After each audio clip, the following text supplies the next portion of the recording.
welcome to the 313th edition of the Illegal Motion College Football Podcast. Once again, I'm Matt Perkins. And joining me, a hop, skip, and a jump across the Harpeth River here in Music City, it's our own offensive coordinator, the coach, Corey Burton. Well, it's that time of year for your creative ways to tell the audience that I live very close to you. Hop, skip, and a jump is really, really good. I liked when you were giving me imaginary routes. So I know, was cool. Coach, we're 313 episodes in. I've run the whole route tree multiple times at this point. I need some new concepts at least. There you go. Hey, we love it. Only man. so many times we can run a smash fade. Just do every form of transportation, a hovercraft across the Harpeth River. A quick skateboard across. Well, we can't get started without the third amigo in the second city, a man who has a new hat tonight. It's our own intrepid blogger from Big Ten and Counting, Josh Cook. Well, I'm wearing my dead fish hat because I felt like it. And there's a story that goes along with this. Very generic. What brand hat is this? A couple summers ago, I was out in... A couple summers ago, you started your new job at Bonefish Grill? I did, yeah. No, a couple summers ago, I was out in Port Jervis, New York. It's like out in the Poconos. And we were going whitewater rafting down the Delaware River. And I forgot my hat at the Airbnb. Thankfully, they sold these beautiful trucker-style dead fish hats. I am jinxing it, though. The tag on the inside very clearly says outdoor hat. And as you can tell, I am wearing it indoors. So, Josh, you're such a rule breaker. You're such a rule breaker. Well, if you're a rule breaker or rule follower, I'm sure you can be bringing in the money. And if you want to be bringing in the money, you need to be heading on over to betonline.ag, where they continue to be your number one source for all of your online sports wagering needs. You name it, they've got it over there at betonline.ag. With college football season right around the corner, MLB playoff push in full swing, there is no better time to be over at betonline.ag. Head on over to the website or use your mobile device to sign up today and receive a 50% welcome bonus on your first deposit with our promo code BELIEVE. That's BLEAV. Bet online, where the game starts. And don't forget to check us out on MikeFarrellSports.com and to stay up to date at MikeFarrellSports.com with all of the latest college football news and notes, rumors and intrigue and columns. We had our best day in the history of the site earlier this week. One of our columns went properly viral on Coach Prime, so make sure to check that out from writer Scott Solomon and all of the other great stuff we've got over there at Mike Farrell Sports. I'm contributing a couple times a week. Always the good stuff from Mike and everyone else. I'm contributing too. Coach, I've got some video content. Coach is heading up the video department over there. So I contribute nothing. Well, because you've got your own blog to run. Josh, you've got your own blog to run over Big Ten and Counting. And those 2023 previews have been coming out hot and fast over at Big Ten and Counting. Michigan State. Yes. Good stuff over there, Josh. I am, I think you might have convinced me of a couple things, not entirely sold on a couple others, but I'm warming up a little bit to the idea of Indiana being better than I thought. So I'll leave it there. And as we are still doing conference previews, I'm going to hand it right back over to you, Josh, as you are driving the ship here. Yeah, if you haven't been listening to this ongoing series, mixing things up a little bit for our long-term time listeners, normally all three of us rank the conferences and we debate. First time, long time, Paul. But Matt got a big-time promotion. He's super busy. Coach getting work to the bone at his new school. So all the work to prepare fell on to me. I had to do that in quite some time. I know. Normally I just talk out of my butt and say that I'm friends with David Beatty and pick Kansas to win football games. You're not. So tonight we're doing I'm out. Tonight we're doing the ACC and AAC. We thought we'd pair those nicely. We'll probably have a tongue twister or two before the night is done. Starting with the Atlantic Coast Conference. Just to recap things, if you don't remember last year, Clemson won it yet again. They went 8-0 in league, but they did not make the playoffs. They lost to Notre Dame and South Carolina.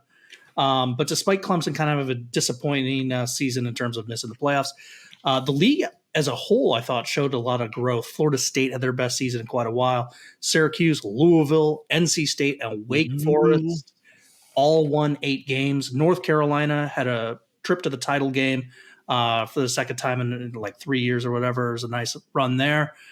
Pitt was a very solid 9-win team, and the Dukies, they also won 9 games.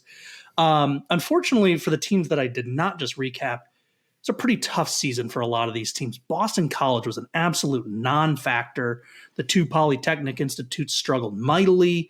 Miami was a mess, and sadly, Virginia had the absolute worst conclusion imaginable for a college football season, with a terrible, disgusting act of violence even ending their year before all their games were played. My personal 5 questions, and as we've been doing, if there's one that jumps out at you right now, feel free to jump in and chime in.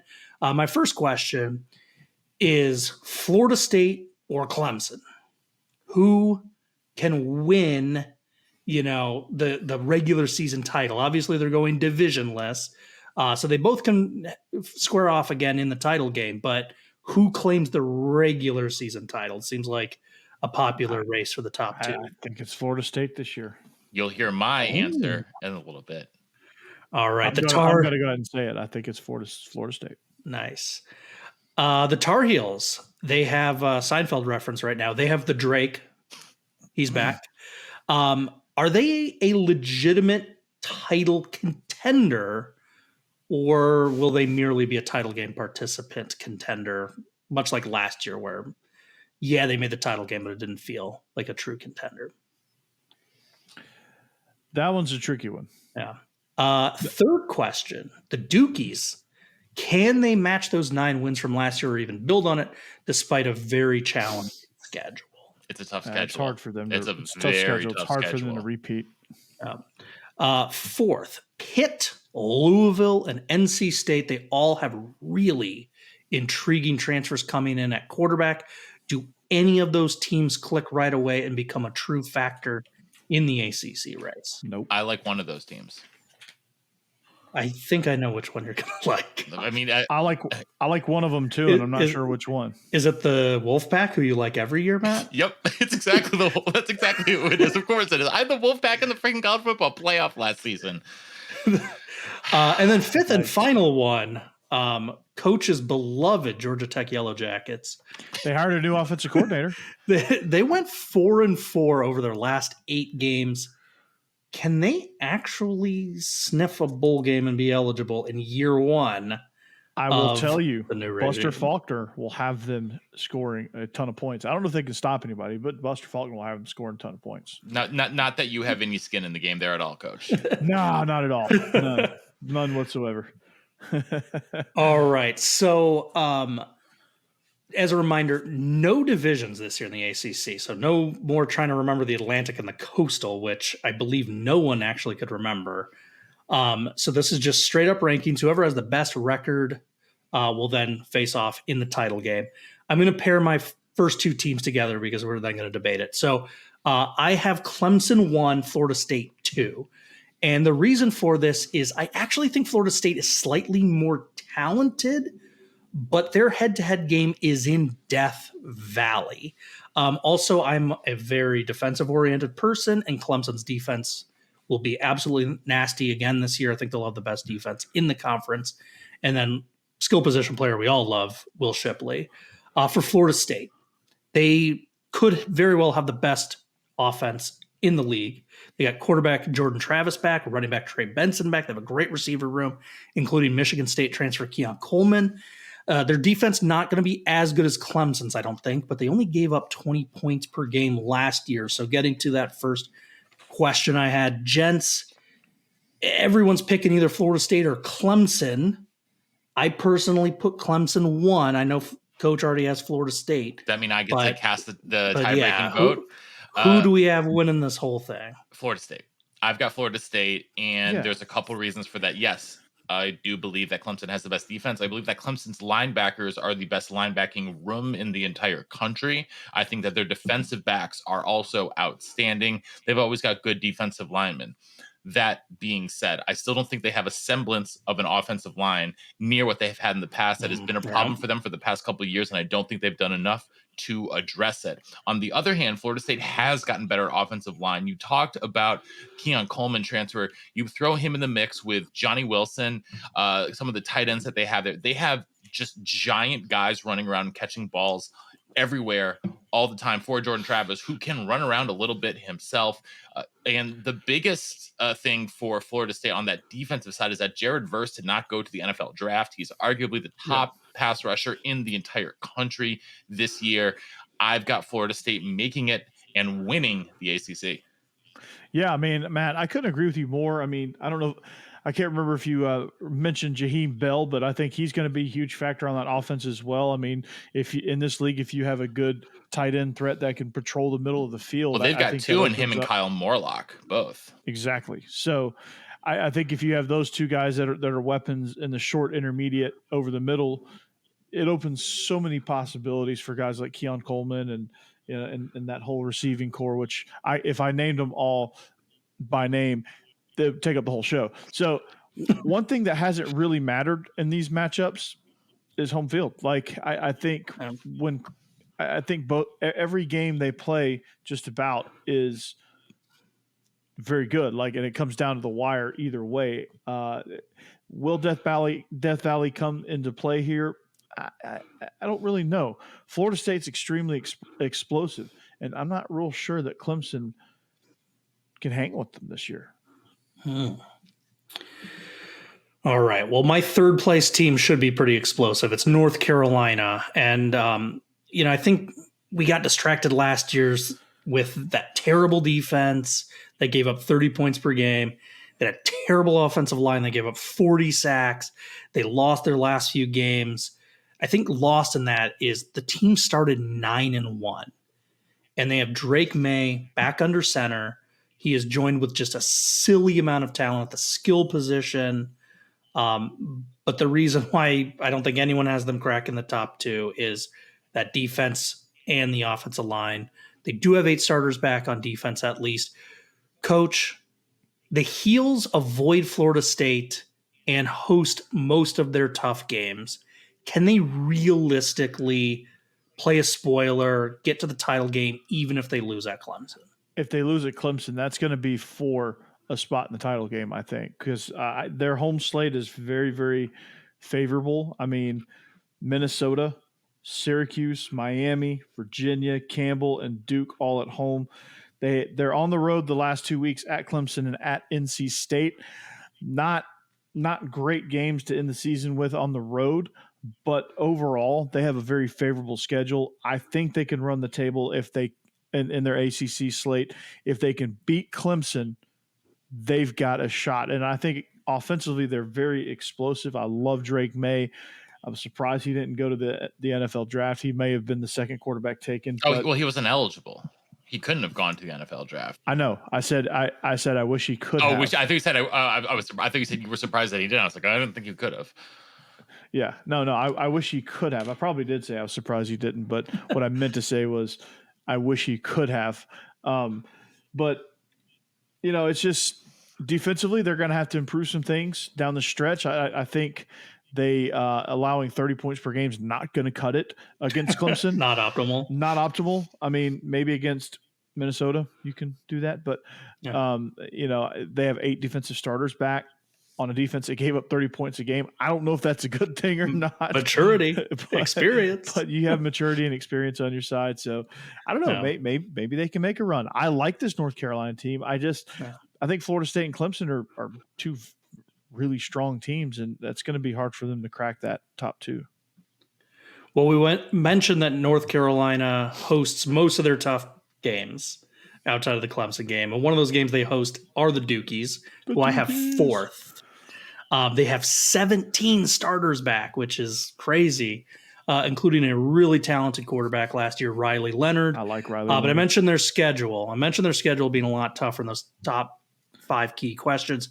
So, Perko, you were going to put on your Mad Dog pants. We're going to run through their schedule. The Dukies won 9 games last year. We're going to see if they can match that. Let's do it. All right. Coach, can you keep track of the wins and losses for us? Yeah, give me 1 second. All right. All right. Here we go. Okay, so this is what they need to match. Okay. Clemson. That's a loss. Lafayette. That's going to be a win. Northwestern. That's a win, dog. At UConn. That's a win. The Golden Domers. The Golden Domers. Loss. Where's the game being played? At Duke. Dookie. Give me the Dukies at home. Okay. Give me the Dukies at home. I don't trust. I don't trust the Golden Domers yet. So far, we're 4-1. All right. NC State at home. According to my Loss. standings, that's going to have to be a loss. All right. At Florida State. Loss. That's also a loss. At Louisville. Win. 5-3 so far. Wake. That's a win. And that's a win. At those Tar I've Heels. got them ahead of the Tar Heels in the standings, so that's a win. At That's a Virginia. win. That's 8. Pittsburgh on Senior That's Day. a win. Ooh, we got the 9. matching. I 9 like and 3. it. Yeah, I've got them 9-3. You know it. I think Riley Leonard There we is go. my dark horse to win ACC Offensive Player of the Year. Okay. Everyone's going Love to take it. Jordan Travis, and rightfully so. But if I was taking a longer shot, I would take Riley Leonard. All right. Well, You're not taking Phil This is- Jerkovic? No, definitely not. I think this is going to be a pretty big zig for you guys, or zag, whichever you prefer. But coming in 5th place, I got the Ville. I don't hate it. I actually really don't I hate got it. Louisville. So here's my thinking behind this. This team won 8 games last year, How? and whenever I watched them, How? I thought Scott Satterfield was one of the most incompetent coaches I've seen. In fact, I think he was the most incompetent coach last year who wasn't named Jeff Collins. How? So now they bring in Jeff Don't Brom. do that to Scott Satterfield. Jeff Collins is awful. Now Louisville's brought in Jeff Brom, who we know can coach. They have a really solid quarterback transfer in Jack Plummer, who was pretty good at Cal. Their He was good for the defense, Denver Broncos, too. Oh, wait. their defense led the league in scoring last year, which I don't think people realized. Certainly I didn't. And they have 6 starters back. They also have a really easy schedule. They avoid Clemson, Florida State, and North Carolina. Their toughest games are either hosting Duke or traveling to Miami, depending on how you feel about Miami. So I'm pretty high on this team. And I think if things break their right way, they could be a dark horse and somehow make the title game. So, Coach, do you agree that Louisville, with that schedule and with these new faces, can play a massive spoiler and maybe sniff around that title? Maybe the first thing you said, but I just don't. I don't know that they're going to make the title game. I mean, that's a big jump. I mean, they're going to have to jump Duke, North Carolina, and Florida State or Clemson to get in there. They don't play Florida State or Clemson, so there's going to be some, Or North Carolina. or North Carolina. So that's going to be tough to jump 3 teams that you don't even play, because there's going to be some tiebreakers that go against you. However, they don't return a ton of starters. They return 6 on defense, which is not bad, but they only return 4 on offense. New coach, new scheme, new way of life. I just think it's too early for them to. I think they're going to be better than they were, but I'm not putting too much stock into Louisville this year. I think they'll be a tough out, but it's going to be tough to win year one with what Satterfield left. All right. Well, the one player that you got to keep out for on Louisville, who I think, I'm not going to spoil it, just keep an eye out for wide receiver Jamari Thrash, Georgia State transfer. He is going to have a massive year, massive year. I like it. All right. 6th place. I have Miami sliding in at 6th. Gotta like Tyler Van Dyke. He's pretty good when he's healthy. The offensive line shaping up to be one of the better ones in the league. And, a lot of people have Miami way higher than I do. 6th for me, having them this low is all about Mario Cristobal. Are we at all sure he's a good coach? So, gents, let's weigh in. Is Mario Cristobal a good enough in-game coach for the U? Everything to Mario is everything is a square peg, no matter what shape the hole is. To Mario Cristobal, it is always a square peg. It can be a square hole, and when it's a square hole, that's great. But when it's a round hole, when it's a freaking hexagon, when it's any other shape, that becomes a problem. And he just tries geometry lesson going on here. And he just tries to do everything with brute force. And I don't trust him enough, and I don't trust that Miami has the talent advantage they need to overcome the X's and O's deficit right now. So I'm going to say, to answer your question, Josh, yeah, I think he's still not good enough X's and O's wise to make Miami a contender right now. Well, the good thing, Matt, is that they don't play MTSU this year. So that's a positive. That Bethune-Cookman game was almost going to be really tough for them, but Ed Reed retired, so they lucked out there. Miami of Ohio, that's going to be a tough opener. This is You've heard of the battle. You've heard of the battle for Los Angeles. Get ready for the battle for Miami. The right to who gets to be winner gets to keep the title. Loser has to change. No, I just don't trust Mario Cristobal. I think it just looks like he's in over his head. I mean, this just shows you how bad the Pac-12 was when he was coaching at Oregon. Well, how bad is the Pac-12? And it's so bad that it doesn't exist anymore. Look how bad Justin Herbert was in college compared to what he's been in the pros. Yeah. He's finally got coaching. I know. Exactly. And it's been mediocre coaching at that. And even that's been a serious improvement. He's about to get Kellen Moore. Yeah, but he got an assist by the team doctor getting rid of Tyrod Taylor. All right, rounding out the upper half of this league, I got NC State. The defense was awesome last year. They were tied for fewest points per game. They should be really good again. I'm actually excited. I'm actually excited by the potential in offense. Virginia quarterback Brennan Armstrong, he was awesome back in 2021. Then his offensive coordinator left for Syracuse. They are getting reunited here in NC State with Robert N.E. Matt, you are our resident Wolfpack fan. How bullish are you on this year's version? Yes, I am our resident Wolfpack fan. And Josh, I have them finishing third in the conference. I have them. You can check out my picks over at MikeFarrellSports.com, where I wrote in last week's 3-point stance. I had my ACC picks out, and I had them finishing third. And it's all about that Armstrong and Nye connection. And if you look back 2 seasons ago, they could do everything. I think Brennan Armstrong just didn't fit in the offense that they ran last year at Virginia for a variety of reasons. And then with the way that season ended, I think you can kind of throw that out. I think that they should be very good on offense. I think that they're going to be even better, though. They should be really good on defense. They've got a couple really, really good players out there, especially in the defensive backfield. They are led by their safety unit, most notably Aiden White, who is one of the best players in the conference at the defensive back position, along with Andrew Makuba from Clemson. Am I too high on them? Probably. But it's what I do. It's par for the course. Yeah. All right. I got Pittsburgh at 8th. They had also a great defense last year, but it's going to be rebuilt. They had a lot of seniors graduate from that defense. We mentioned him earlier. Former Boston quarterback Phil Jurkovec. He is looking to finish his collegiate career at a new setting. Coach, I kind of feel like Florida State and Clemson are tier 1. Mm-hmm. Teams 3 through 7 all kind of have a path if things go right for them. Kind of this, dark horse contender status. I think this is the dividing line personally. I think Pitt is just on the outside really looking in for that contender status. Yeah. But am I shortchanging Narduzzi too much?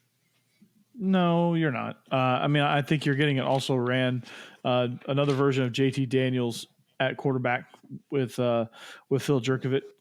I think he's trying to get as many colleges on his resume as humanly possible. I just don't understand it. I mean, Pitt always plays you tough on defense. Where's he been other than Boston? Yeah, College? He hasn't been anywhere else. Notre Dame. Was Jurkovec? Did he start at Notre Dame?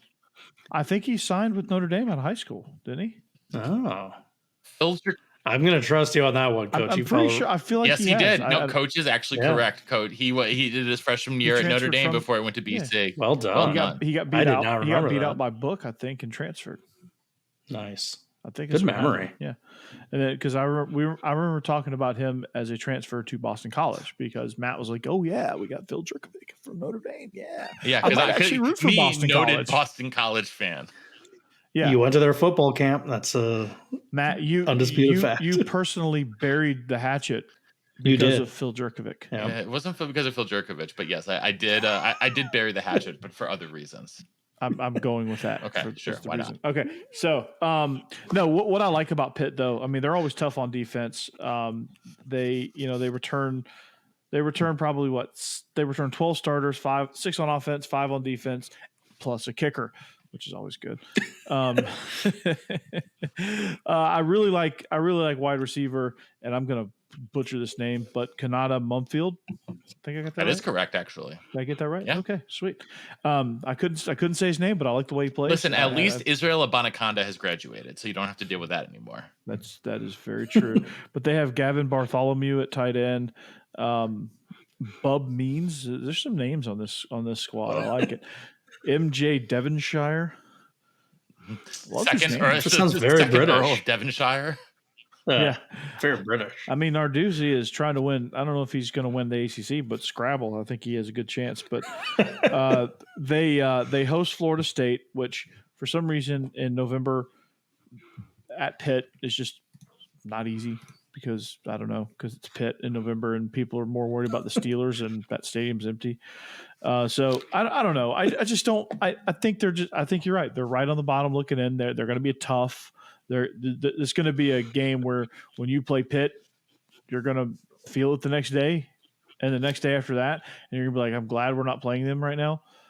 But other than that, I don't think they're any real threat. All right. Well, let's head on down to Wake Forest. We all love Dave Clawson. He's one hell of a coach. But they really need Mitch Griffiths to step up because, well, he's going to be their new quarterback because Sam Hartman transferred. The defense was not good last year. They were last in points per game. So why do we have them ninth? Or why do I have them ninth? It's Dave Clawson for me. So similar question to the last one, but going to you, Matt. Am I giving Clawson too much love for keeping Wake in the top 10 and assuming that they'll make a point? Well, Josh, I'm going to read my own writing verbatim. I also had Wake Forest finishing ninth, where I said, losing Sam Hartman is a big blow for the Demon Deacons, but you can never count out Dave Clawson, who routinely does more with less than just about anyone in the country. So, Josh, great minds. Yeah. Yes. I mean, it's basically the same thing. Dave Clawson is a wizard. He's very much a wizard, and I haven't heard of half of these people on this roster, but if there's anybody in this conference that can do something, it's Dave Clawson. Imagine if Dave Clawson had Mario Cristobal's roster. Well, he might win the conference. He might win the national championship. I mean, if he had Duke's roster, I think he'd win the conference. If he had NC State's roster, he'd win the conference. I think if he could recruit on that level, which I think Wake Forest is just a tough school to recruit to because for a variety of reasons. And a variety of reasons that are out of his control. Mm-hmm. Even and he does a great job. I think Jim Grobe did a great job with what he had available to him and to kind of pass the torch to Dave Clawson. So I'm a believer. I mean, ninth is a hell of a finish for them if they can make a bowl. I've always been a big Dave Clawson fan, and I think he does a great job. They're always exciting to watch. And if they just wear those gold chrome finish helmets all year round, that'll make it even better. All right. Coming in at 10th, I've got Georgia Tech. And just like Coach, I like this team. We'd all know Coach dresses up in his yellow jacket jersey every Saturday, roots for him. I do. The reason for this is Brent Key. I'm a rambling wreck. Brent Key guided this team to a 4-4 finish. They then upgraded their quarterback. They lost Jeff Sims in the portal, but they added Texas A&M quarterback Haynes King. Sims just not really a factor passing. He's a nice mobile quarterback, but I broke him down. The Big Ten, he transferred to the Big Ten, so you can look at my thoughts on him. But they also added a Georgia player, which I thought was interesting. Wide receiver Dominic Blaylock. Coach, what did the Jackets get in Blaylock? They got also tight end Brett Seether too from Georgia. Yeah. No, Dominic Blaylock is a playmaker, dude. He's a threat down the field. He's a great slot receiver. Brings a lot of explosiveness to the offense. I mean, I think if he's finally healthy, which I mean, he spent 2 years just battling injuries and adversity and all kind of stuff. So it's good to see him kind of bounce back and get into an offense where he's really going to fit now, because I think because of his injuries, he shot way down the depth chart at Georgia, and it just wasn't going to work out for him. And so transferring with Buster down to Georgia Tech, I think was a really, really good move for him. So, I mean, even before he hired Buster, I really liked Brent Key. I really hated that it was Georgia Tech that got him because they're going to be good now. But I think, honestly, Georgia Tech being good is good for that rivalry. Yeah. Because it's not much of a game right now. And if that game gets reinvigorated, Georgia's schedule gets a little bit tougher. They sure as heck need that in 2023. But I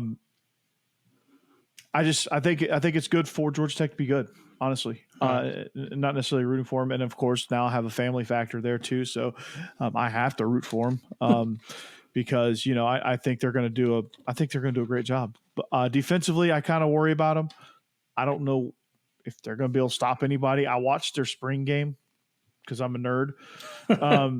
And I think they're doing a lot of good things on offense. Nice. They're going to be sneaky. I mean, they're not going to be a threat to make the title game this year, but they're going to be good. All right, coming in 11th, I've got Syracuse. This team lost tons of players. A lot of player departures. They lost their offensive coordinator to NC State. We talked about that already. But they still have a really solid quarterback to wide receiver combo of Garrett Schrader, and then he's tossing the ball to Oronde Gadsden II. Matt, you are our resident upstate New Yorker. How bullish are you? It is one of the many places I have called homes in my life. Not super bullish, Josh. Not super bullish. It's going to be tough. Outside of Gadsden, they don't have a whole lot on the offense. Schrader has a lot on his shoulders at quarterback position. They were decimated. They lost a lot of their best players on the defensive side to the portal, including standout cornerback Deuce Chestnut, who was their best defensive player, and he decided to pack up and go down to LSU.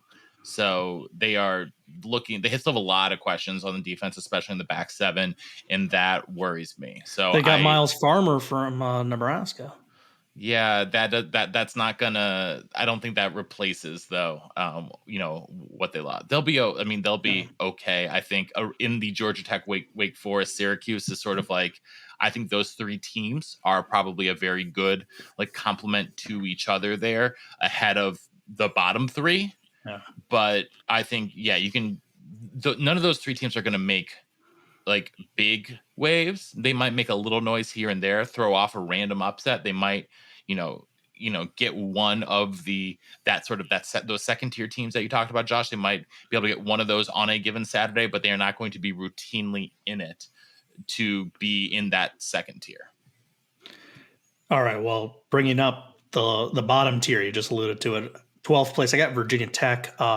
Even after just one season, Brent Pry has to have one of the hotter seats here in the league after that dismal debut season. This team just flat out could not score. And if it honestly wasn't for Boston College or Virginia's situations right now, I'd actually be tempted to put the Hokies last place. Coach, is there any avenue for improvement for the Hokies? Or do they just honestly whiff on their hire and Pry will be, showing the door here soon? I think they whiff. I mean, they return 10 starters total. I mean, when a kicker and punter is highlighted in your returning starters, it ain't good, man. It ain't good. An offense that couldn't score, maybe you need new blood. I don't know. Maybe returning no starters hardly is a good thing. I don't know, but I'm just not a believer in what they're doing. I think they followed He was so bad I can't remember his name. The guy before him, Fuente. They followed Fuente with Pry. Like, just 2 whiffs in a row. It's just set their program back. Like Fuente struggled recruiting, lost a bunch of transfers. Brent Pry has done a lot of the same, and it's just going from bad to worse for them. I don't see this getting any better. And thankfully for Pry, there's a couple of worse off situations. One of them in a very sad manner, unfortunately, but 2 very worse off situations that could, I don't know that it'll protect him from losing his job, but it'll protect him from not finishing last at least. Yeah. All right. I'm going to group 13 and 14 together and then ask you a question on them, Matt. 13th, I got Boston College quarterback Emmett Moorhead. He played pretty well last year, but they had a wave of departures in the offseason. They lost a lot of players to that portal. And then 14th, Virginia. Honestly, the only coach who made Brent Pry look good last year was Tony Elliott. And I think Elliott should be commended. His leadership in the wake of the shooting was admirable, but if we're just judging his on-field performance, his on-field performance was awful last year.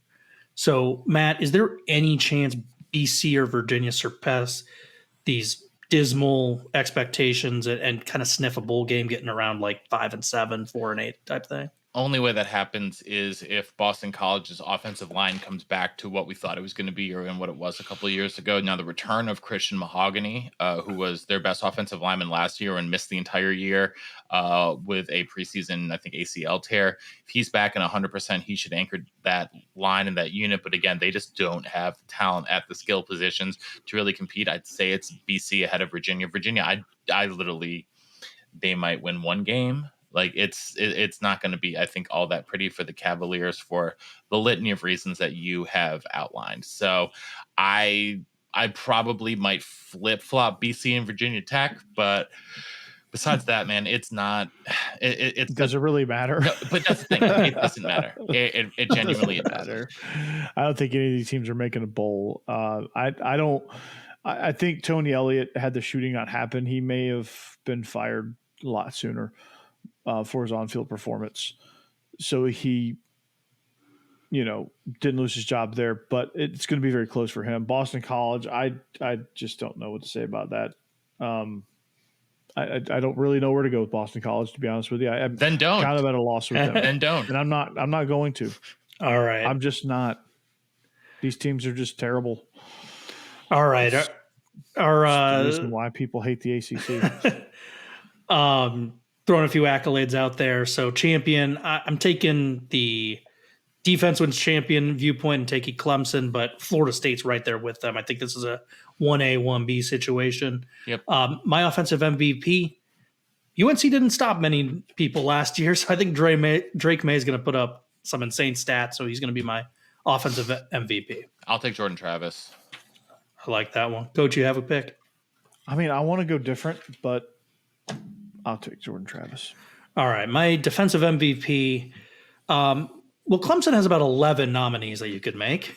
So I'm going to assume that at the end of the year, the media is just literally going to pick one of them. So pick your favorite Clemson player. Jeremiah Trotter Jr. I like it. I'm going Jared Verse.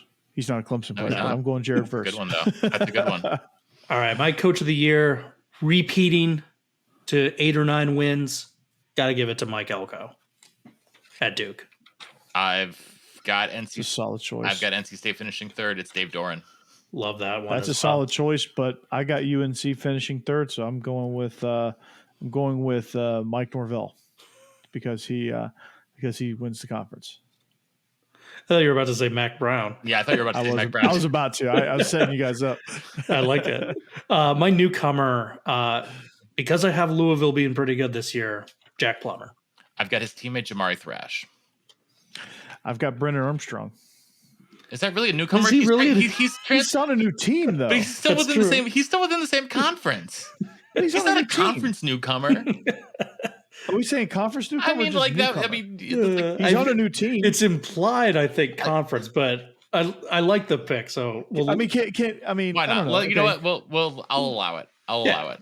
Totally Okay. left. Otherwise, I agree with you on Jack Plummer, but I think Brennan Armstrong's going to have a huge year, and he's on a brand new team. So There you go.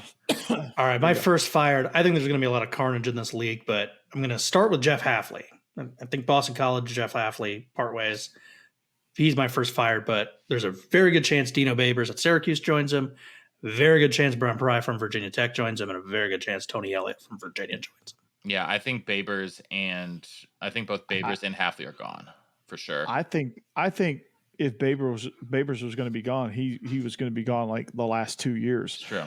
As long as he doesn't go over, I'm not so sure that Syracuse really cares. Or has the money to buy him out. Or has the money to buy him out.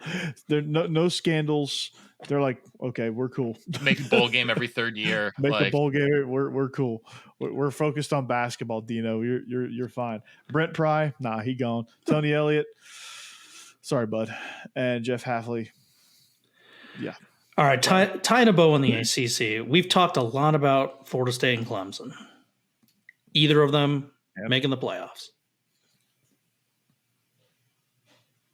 No. Yes.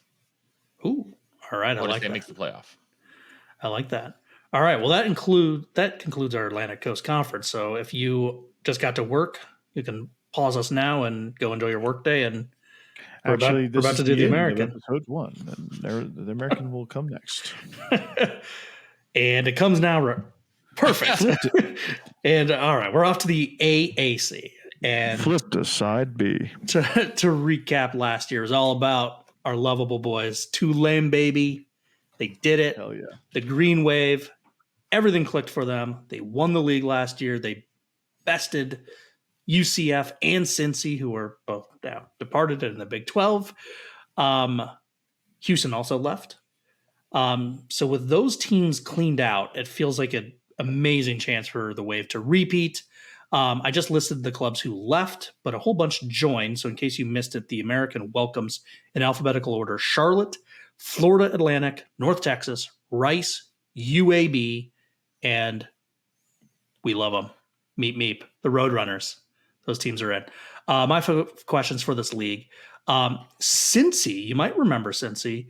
They dominated the American 1 year, and then they dominated it for a second straight year, and they went to the playoffs. Can Tulane flirt with that unthinkable as well? I would love that, but no. No, because they don't have the marquee out of conference game like Cincinnati did against Notre Dame the year that they went to the playoff. That's a great point.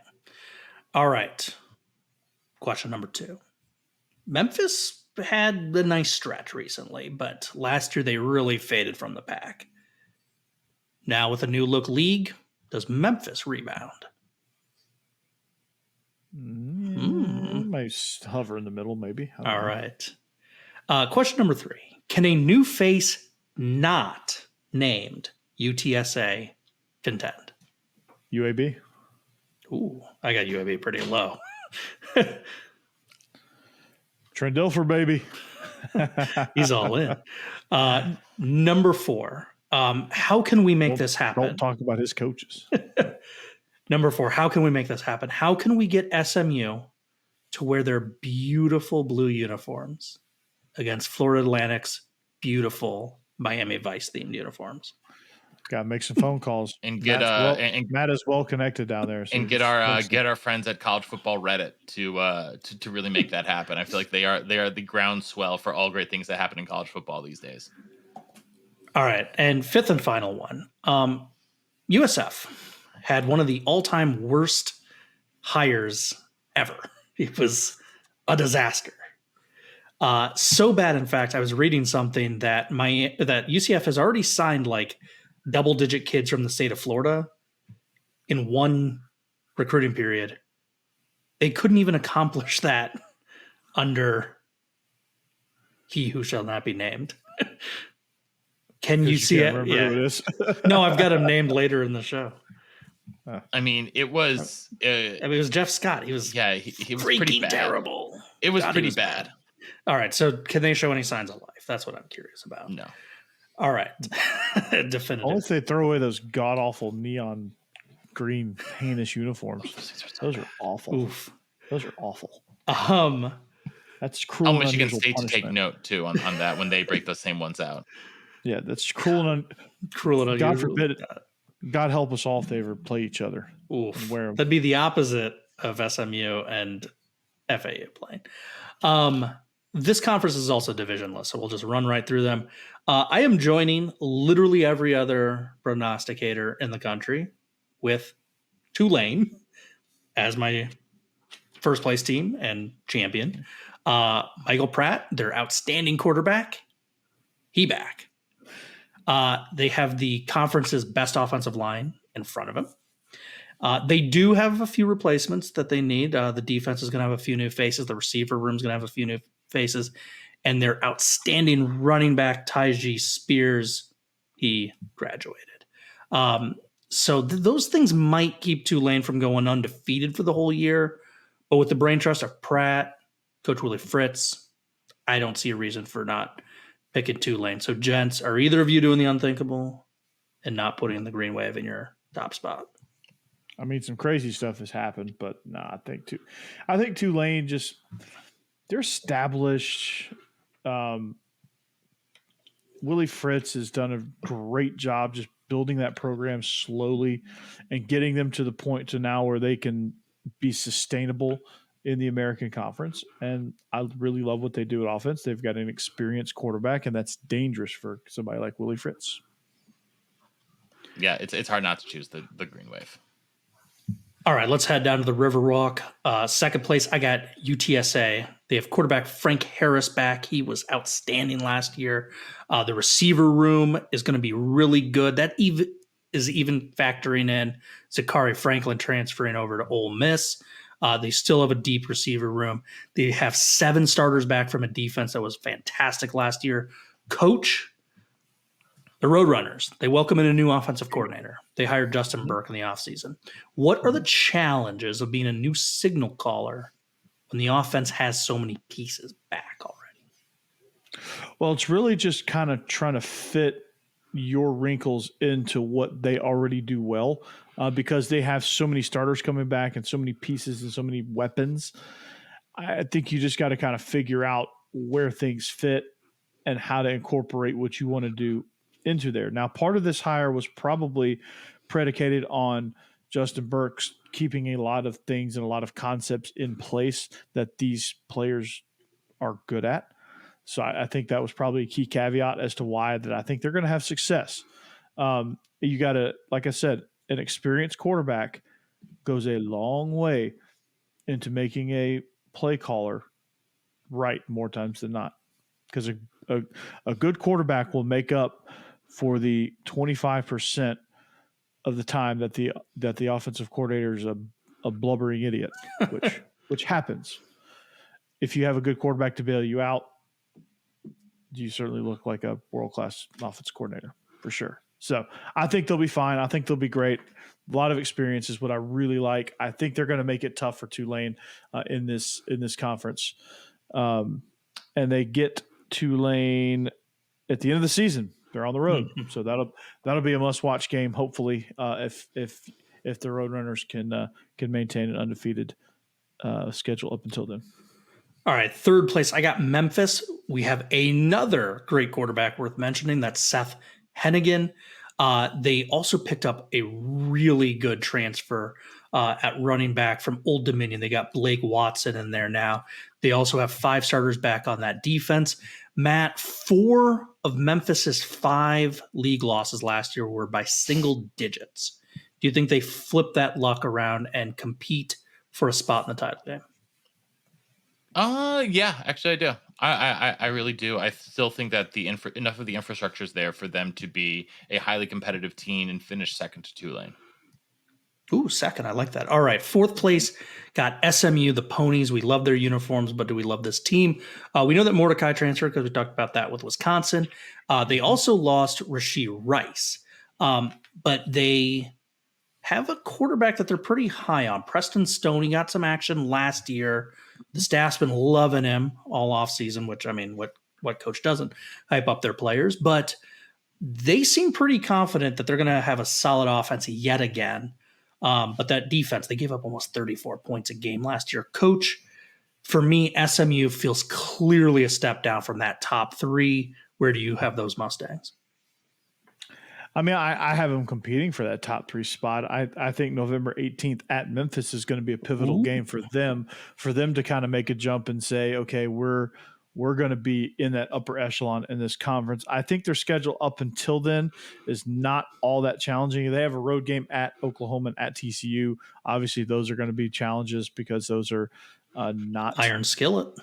Yeah, but Louisiana Tech, Prairie View A&M, Charlotte at East Carolina, at Temple, Tulsa at Rice, North Texas, I think are all pretty easy games for them until they get to the road game at Memphis. So I think they're going to be a lot better than people are giving them credit for. I like Preston Stone a lot.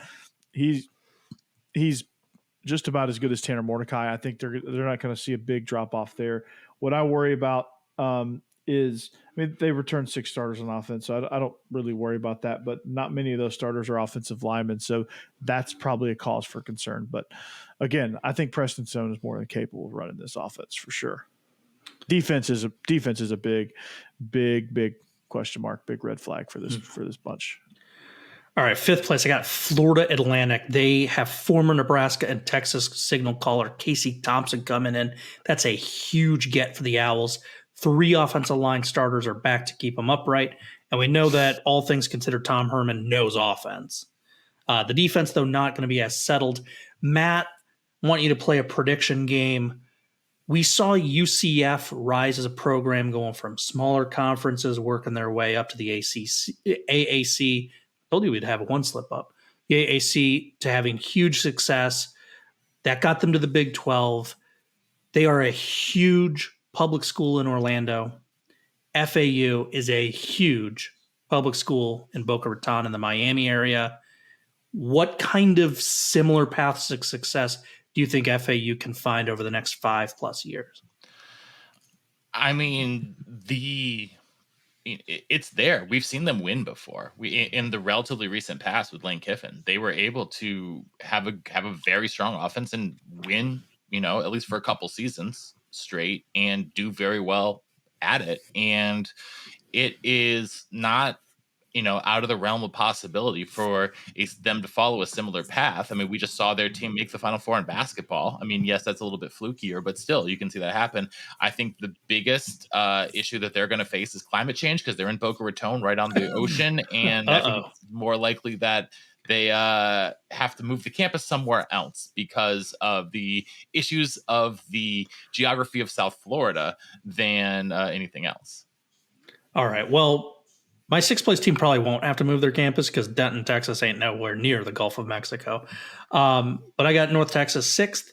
They have tons of new faces. Messing my rhythm up, Coach. The Mean Green, they got a bunch of new faces coming in, but they have a pretty nice quarterback transfer there from UL Monroe. Chandler Rogers, he should solidify things at quarterback. I really like the hire of Eric Morris. He's a Texas lifer, so I think the culture fit is nice. But this team feels like it has a little bit of a rebuild to make, despite having a nice season last year, getting to a bowl game last year. Coach, I'm curious, how does a new coach and quarterback transferring in, how do these 2 new faces get on the same page in just one offseason? They don't all the way. But if you have a mature guy that comes in that kind of understands how to prepare in a short amount of time, then maybe so. I don't know if Chandler Rogers is that person. I don't know if this coach is that person, because getting settled in as a new hire is always tough. And not having an established quarterback come in until sometime during the transfer portal is also very tough, because one of the first things you do is you meet obviously you meet your coaches or whatever, but the first player you typically meet with is your quarterback. And they didn't have that guy probably when he got hired. Chandler Rogers probably didn't come till later. However, getting on the same page, I think is going to be tough. I think North Texas is going to head in the right direction at some point.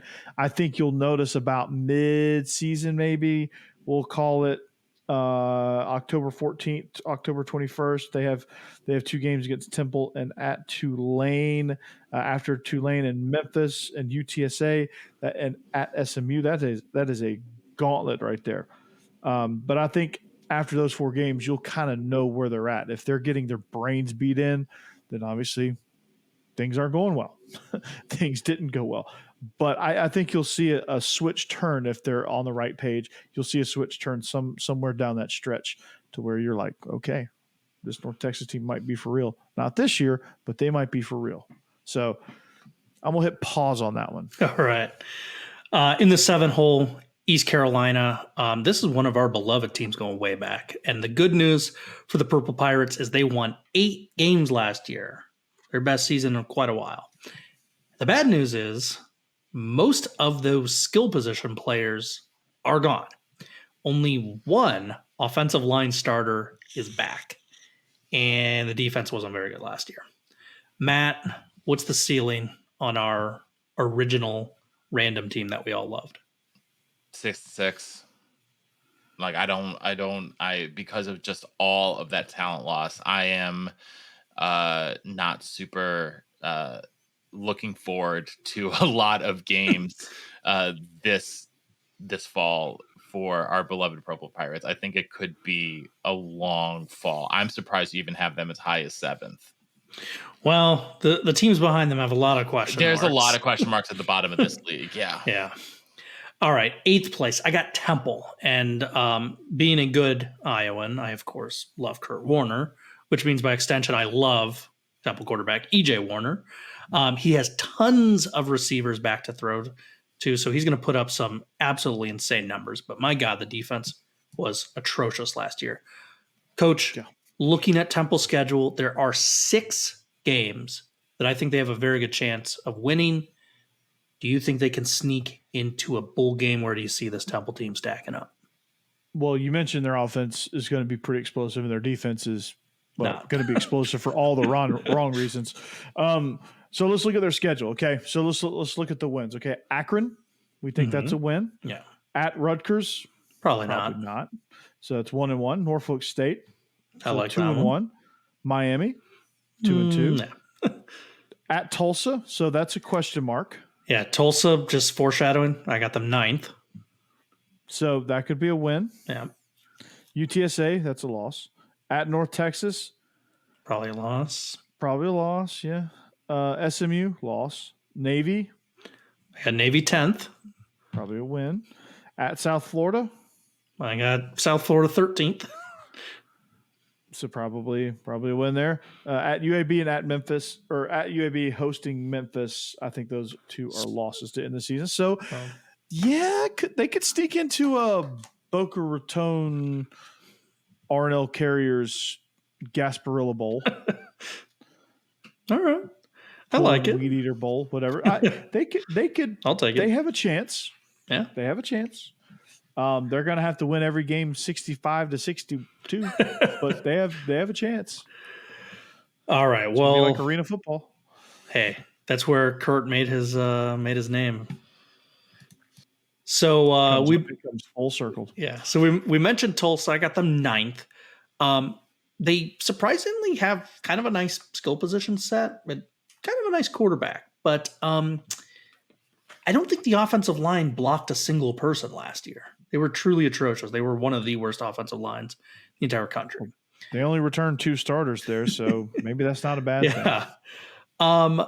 Pretty much their entire defense also hit the portal, so that's kind of strange. But they hired Kevin Wilson, who did some nice things at Indiana, and I think he can do some nice things at Tulsa as well. Matt, you're also a son of the Big Ten. You saw plenty of Kevin Wilson when he was with the Hoosiers.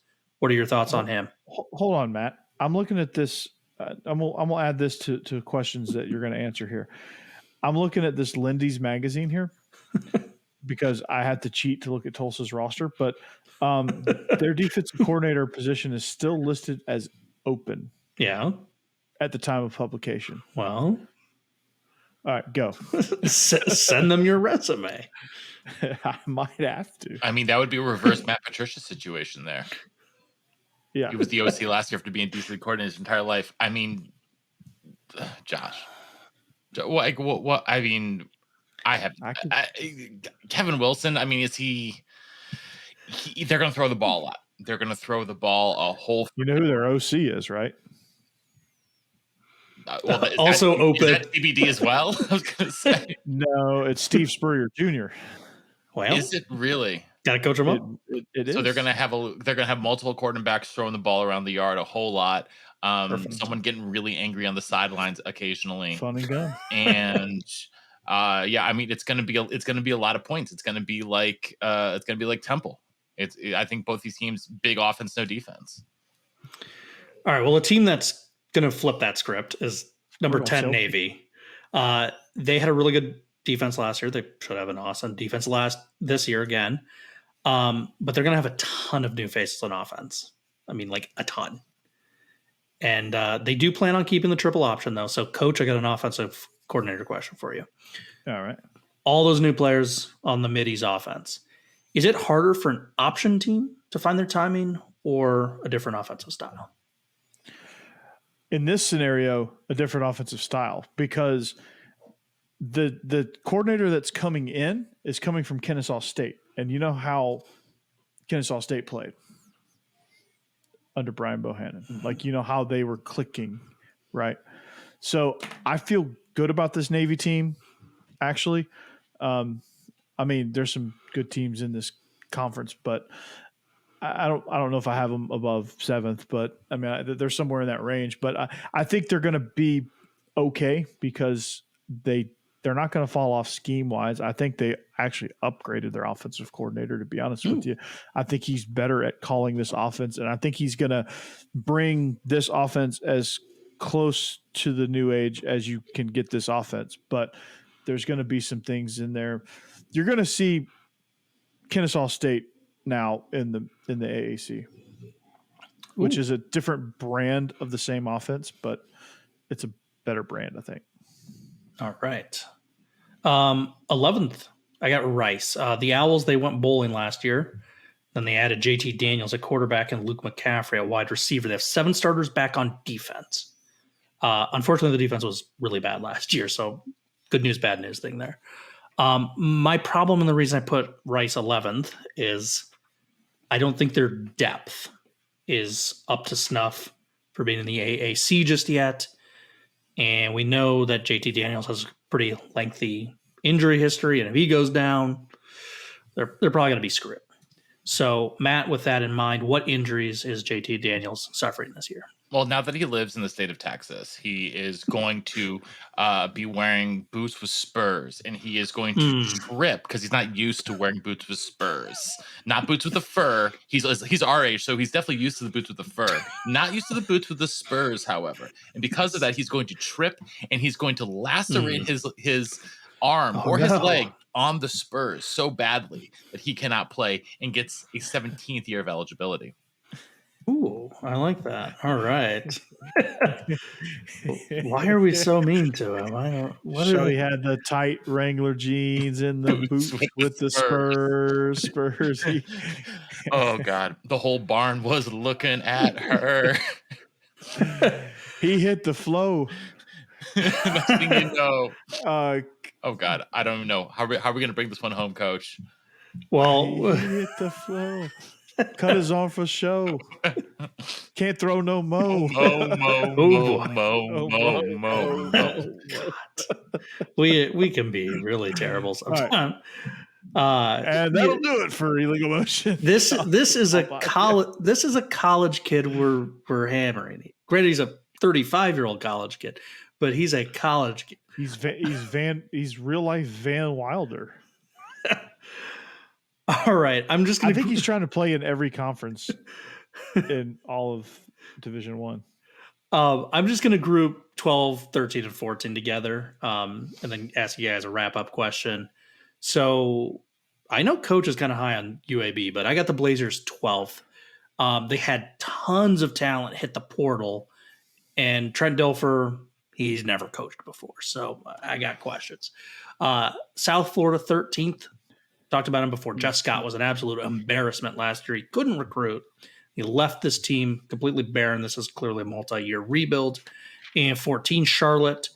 Their coach, an all-time great coaching name, Biff Poggi, or Poggi, I don't know which it is.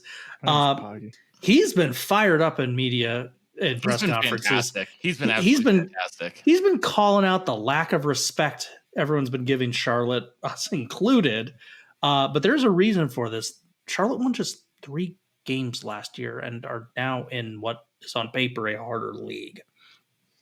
So there's a theme with these bottom 3 teams. They all have brand new coaches, gentlemen. So which hire did you like the most? Now that we're done with the offseason, we did our new hire rankings way back when, but now we're at the end of the offseason. So which of the new hires do you like the most? And which team do you think will be the first to go bowling in the next few years? I like Biff the most because he has the best name. He just has the best attitude, the best body out of all of them as well. In terms of what I want in terms of what I want from my coach named Biff, he definitely fits the bill. And because of that, give me Charlotte. Nice. I couldn't agree with Professor anymore. I was being extremely sarcastic about Trent Dilfer. I don't really think he's gonna do all that great. I really, on a serious note, though, I do think South Florida made a good hire with Alex Golesh. Goldschlager. Gulag. Yeah. I think they made a really good hire. That's what it was under Jeff Scott. Yeah. Unfortunately, because Jeff Scott left his entire team in the gulag, Alex Golesh is going to have to figure out how to bring them back. But I mean, he's had some years under Josh Heupel, so I think he'll be pretty good. Nice. All right. My accolades. I got Tulane beating our beloved Roadrunners. Yep. My offensive MVP, going back to Tulane, I got Michael Pratt. Yep. My defensive MVP, I'm really pleased with this one. I did some digging. I'm going to go with Evan Anderson from Florida Atlantic. And the reason for this is he was pretty good last year, and then he earned preseason all AAC first team honors. So he's already on people's radar. He's a beast of a defensive lineman. And you may have noticed a bunch of teams in this league have offensive line issues. So I think he's going to rack up a lot of tackles for losses and sacks. And then also he's number 8. How can you not like a lineman with a single digit number? And he's buying into that number 8 thing. His Instagram handle, gentlemen, is KR8ZY_8. So it's crazy 8. Come on, you gotta go with Evan Anderson, right? I like that. That's solid. All right, so for my defensive MVP, while you've been talking, I don't think I heard a word you said because I've been scouring Tulsa and Temple's roster trying to find our next defensive MVP. They're supposed to have the 2 worst defense. What are you doing? Am I looking at the wrong list? Wait a second. We said defensive MVP, not who has the most missed tackles. Oh, gotcha. Oh, gotcha. In all seriousness, they have a top 10 NFL talent list in this magazine that I'm reading. And Leighton Jordan, linebacker from Temple. Yeah, he's pretty good on that list. There you go. He's pretty good. He's good. It's hard to have a one-man defense. It really is. I like your pick of Evan Anderson. I'm going to go with Jalen Allen from Memphis. Oh, yeah. He's a good one, too. My coach of the year. They're repeating as champions. How can you not go with Fritz? All right. I don't know. Yeah. Silence makes it unanimous. I think the one that has a chance to jump in there, I mean, I think it's Fritz. But if for some reason our Roadrunners upset, Jeff Traylor could. I think the winner between UTSA and Tulane, I think, is going to be coach of the year too. All right, my newcomer is Casey Thompson. Frank Harris. Casey Thompson down there at FAU. Yeah. First fired. A lot of those bottom feeding teams have new coaches. And while Rice did go bowling last year and they have some new faces, got to probably put Mike Bloomgren as a good chance for this. He's even with a bowl last year, he's yet to have a winning record at Rice. If they can't make a second straight bowl or JT Daniels doesn't pan out, at some point I think you gotta cut ties with them. Yeah, I think you gotta add if the Purple Pirates go south. I think Mike Houston could be on his way out. Stan Drayton, even in his second year, if things go really bad for them, I think could be out. When you look at Kevin Wilson, if things go really south, they're not going to one and done with him. Yeah, not one and done. No, they're not. I'm just kidding. I think South Florida is going to be so mad at Jeff Scott that they hire him just so they can fire him again. But other than that, no, I think we're pretty spot on. All right. Well, that'll do it, gentlemen. That's the AAC and the ACC. Next time will be SEC down and south. The Fun Belt. Yeah. SEC and Fun Belt. So and then, speaking of SEC, and then when we do our week 0, we'll throw in our independents there. There you go. So speaking of SEC, you can catch me on SEC After Dark at Believe in Georgia Dogs as well. In addition to this show right here, you can catch my man, the professor himself, on Believe in Badgers, the fastest growing Big Ten show out there on the market. And then you can catch Josh Cook right here, and we're trying to talk him into Believe in Iowa, but he just won't do it. I'm waiting to have a good co-host, and the co-host I want to have is Brian Ferentz. So I'm waiting for him to get fired. Just go ahead and get your friend David Beatty. I know he has nothing to do with Iowa, but I think he's going to be on my Believe in Kansas. I think that'd be you could just do a Believe in like the Midlands. Believe in tracks at the stadium. Yeah, they tore that thing up years ago. It doesn't matter. Potentially, we don't remember. It doesn't matter. No one actually knows. That track will always be there in my mind. It's at least there in spirit. Yep, exactly. All right. Well, that is where we're going to wrap it up here in spirit today on the Illegal Motion College Football Podcast, part of the Believe Podcast Network and Mike Farrell Sports. So on behalf of our own offensive coordinator, the coach, Corey Burton, here in Nashville, Tennessee, and our intrepid blogger from Big Ten and Counting, Josh Cook, up there in Chicago, Illinois, this is Matt Perkins saying so long and see you next time on the Illegal Motion College Football Podcast.